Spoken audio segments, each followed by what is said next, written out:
So, if you've been paying attention to chatter on the internet these days, especially geeky chatter, you may have heard the term HTML5. Well, what is that? HTML stands for, forget it.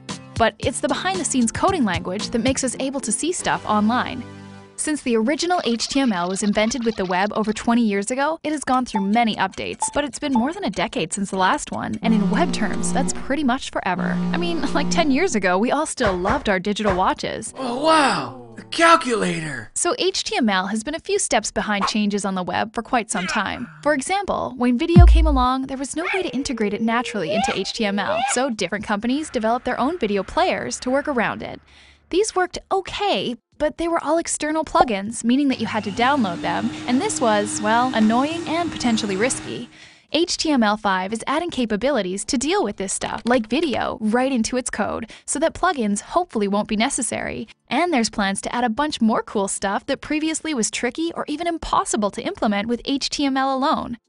The overall hope is that someday it will create a standard, consistent web experience across all devices and browsers.